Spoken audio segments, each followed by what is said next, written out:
juhtus vahepeal niimoodi, et ühe sellise toreda projekti raames sattus minu kätte üks vana matrakas 88. aasta Fiat Ducato 10.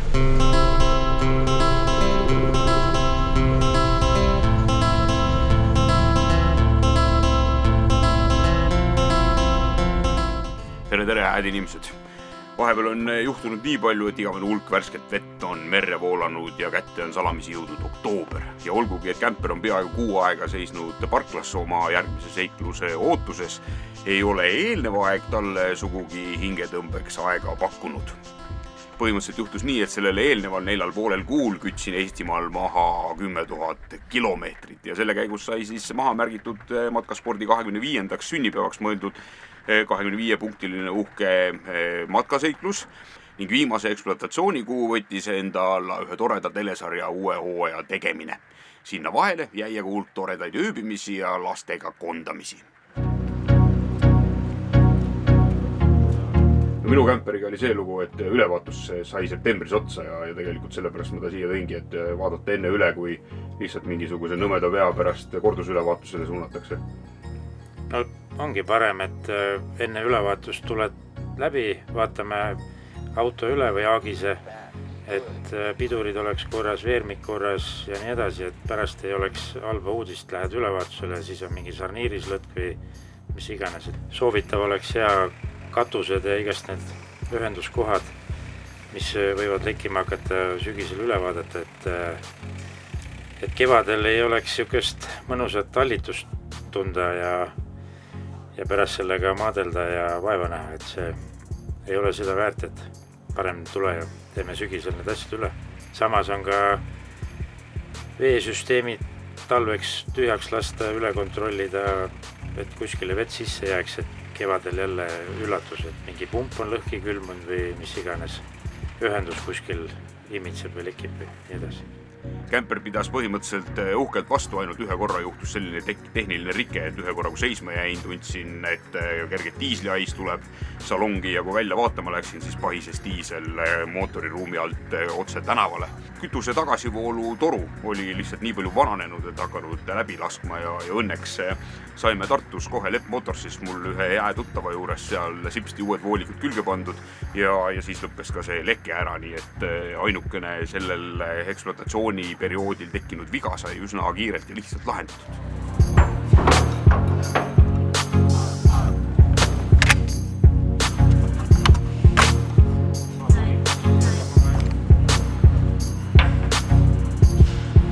Rattalaagril on lõtk on sees, kuidas alla on tunda.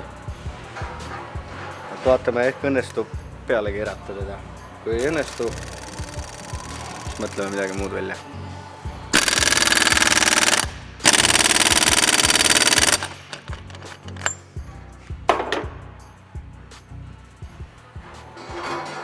No oleks paremaks? Paremaks üks. Nüüd on mingi üliväike, jah?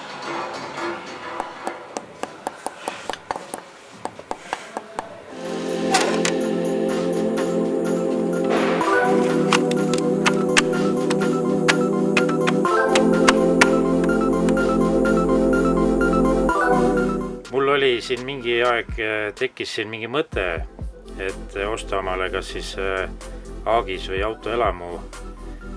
Pikalt siin seedisin ja siis käisingi, tõin omale esimese aagise ja siis 2020 alustasin ka nende rentimisega.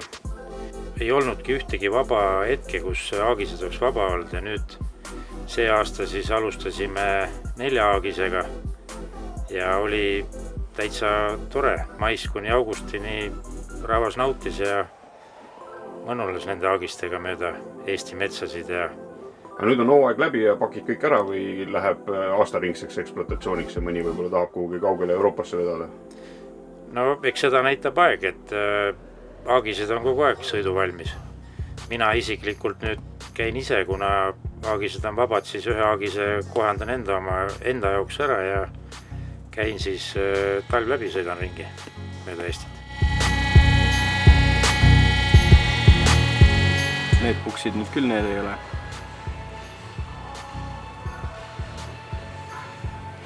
Hakkab pihta vaata nagu ikka puksimajanduse ja selle autoga. see on ilmselt kokku vajutud. Vaata kui palju suurem ikkagi. No, see on mingi tehtud mingi B-osa, neid ei olnud nagu muud saadavat. See ikka võib olla õige.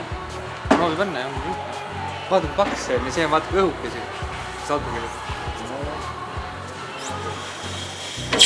Puksid tunduvad esmapilgul veidi teistsugused ja tunduvad väiksemad, aga võib-olla, et ei ole. See on ikka nii läbi ja pundunud siin, et võib-olla on need ikkagi õiged asjad.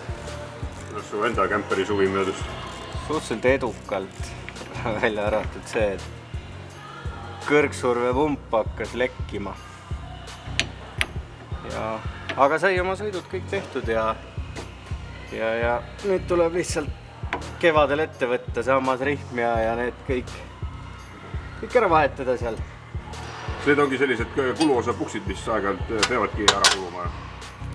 Jaa, kummipuksidega kõik asi ju väsib samamoodi, liiguvad ju kogu aeg ja ega nad kuluvadki ära ja see on normaalne.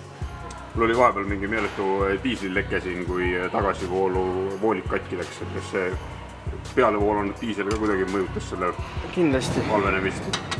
Kindlasti see üks selle puksi, nagu see puks ongi nagu tagajärg siis sellele lekkele, mis siin oli.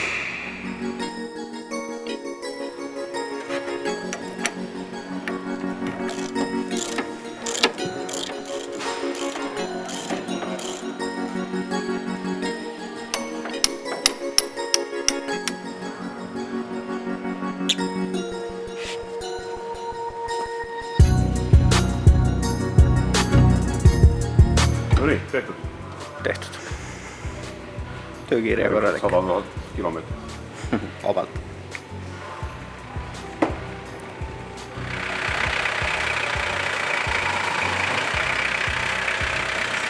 No nii, õhtu käes ja kämper jälle tipp-topp korras. Ja nüüd saab selle rahuliku südamega üle anda uutele omanikele. Palju häid ja õnnelikke kilomeetreid teile!